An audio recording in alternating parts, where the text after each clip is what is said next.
Paranormal activity, भटकती आत्मा और रहस्यमय आवाज़ों से भरपूर दुनिया देखने का अगर आपको भी शौक है तो आप भी कॉन्जरिंग यूनिवर्स में गोते लगाना जरूर पसंद करेंगे। इस ड्रावनी दुनिया में पहुंचकर अक्सर लोग इस बात के लिए जरूर कंफ्यूज होते हैं कि पहले किस मूवी को देखे या किसको नहीं। यानी कि मैं बात कर रहा हूँ द नन, एनाबेल या फिर कॉन्जरिंग।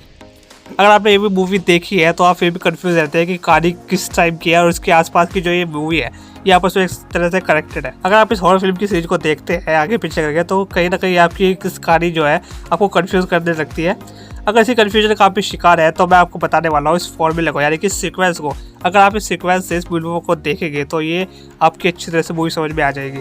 तो आइए जानते हैं क्या इन फिल्मों की क्रोनोलॉजी। सबसे पहले मूवी है द नन। द नन 2018 में रिलीज हुई थी और इसमें एक ऐसी खौफनाक आत्मा दिखा रखी है, एक ऐसा शैतान दिखा रखा है जो हर किसी को जो है वश में करना चाहता है, सबको मारना चाहता है और नन के रूप में ही आपको इसमें देखने के लिए दिखाई दे रहा है। वो इसकी कहानी 1952 के आसपास की दिखा रखी है जिसमें एक नन आती है और किसी तरह जो है उसका खात्मा कर देती है। लेकिन अगर आप ये हॉरर मूवी देखने के शौकीन है तो आपको मैं ये बताना चाहूँगा कि मूवी रात को ही देखना पसंद कीजिएगा।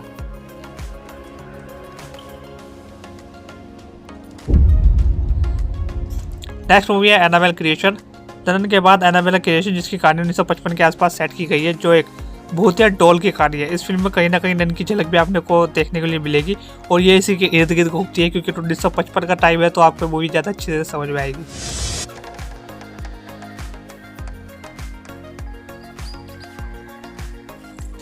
नेक्स्ट मूवी है द नन 2। नन 2 हाल ही में रिलीज हुई है 7 सितंबर को, लेकिन जो इसकी कहानी है वो 1956 के आसपास दिखा रखी है जिसमें आपको फिर से सिस्टर आइन दिखाई देगी जो कि एक नए अंदाज में आपको दिखने वाली है और फिर से वो ही नन आपको इसमें दिखाई देने वाली है जो पिछली मूवी में दिखाई दी थी। किस तरह से उसको इसमें प्रचार करती है और किस तरह से उसका खात्मा किया जाता है वो आपको काफ़ी देखने वाला होने वाला है।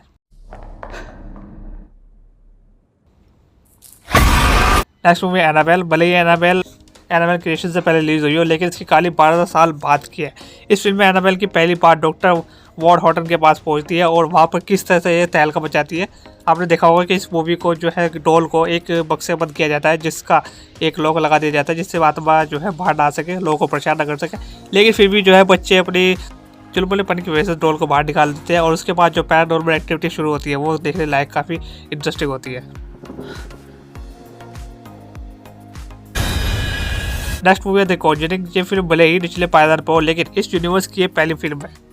लेकिन अगर आप इसको इस नंबर पर देखेंगे तो आपको कहानी ज़्यादा बेटर समझ में आएगी क्योंकि जो भी कहानी इसमें सेट की गई है वो इस सब की स्टोरी के बाद ही कही है और कहीं ना कहीं सारी मूवीज से इंस्पायर भी है और उससे कनेक्टेड भी है।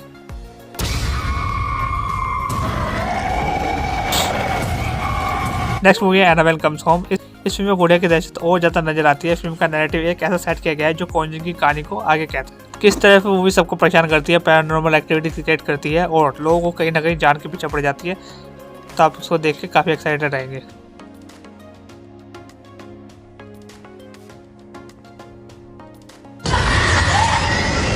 The curse of La llorona। The Conjuring universe film की कहानी सेट की गई है 1977 के आसपास। एनाबेल में नजर आया प्रीस्ट इस फिल्म में भी आपको दिखाई देगा। वैसे फिल्म अलग अलग नजर आती है लेकिन बारीकियों पर अगर आप नज़र डालेंगे तो कॉन्जरिंग की दुनिया से नाता कहीं ना कहीं आप उसको जोड़ सकेंगे। एक तरह से कहीं ना कहीं हर तरह की कहानी इसमें जो है कनेक्टेड है, सभी मूवी आपस में कनेक्टेड है और जो उसका प्रीस्ट है, जो उसका घोस्ट है, वो भी आपस में कहीं से कनेक्टेड है।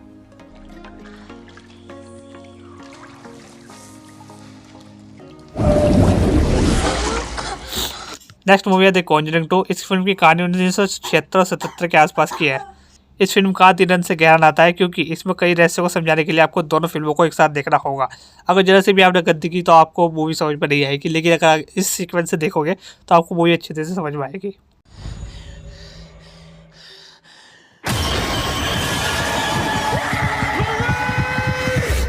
नेक्स्ट मूवी है the Conjuring the devil made me do it. इसकी कहानी 1981 में सेट की गई है जिसे सबसे आखिरी में देखना ज़्यादा बेटर होगा क्योंकि अच्छे से समझ में आएगी और इस फिल्म की जो कहानी है वो पीछे से चलती हुई जो आ रही है उस तरह से आपको इसमें सेट की गई है सब, क्योंकि सब आपस में कनेक्टेड है तो आपको ज़्यादा अच्छे से समझ में आएगी। तो अगर आप इस तरह से इन सभी मूवीज़ को इस सीक्वेंस से अगर आप देखोगे तो आपको मूवी अच्छे से समझ में आएगी क्योंकि सारी कहानी 1900 दशक की है, 1955 से लेकर 1977 तक की और इसमें सारी पैरानॉर्मल एक्टिविटी दिखाई गई है। ज़्यादातर मूवी इसमें ट्रू स्टोरी बेस्ड रहेगी तो आपको मूवी अच्छे से ज़्यादा समझ में आएगी। कमेंट करके जरूर बताइए कि आपने कौन सी मूवी देखी है, कौन सी मूवी आपको ज़्यादा पसंद है।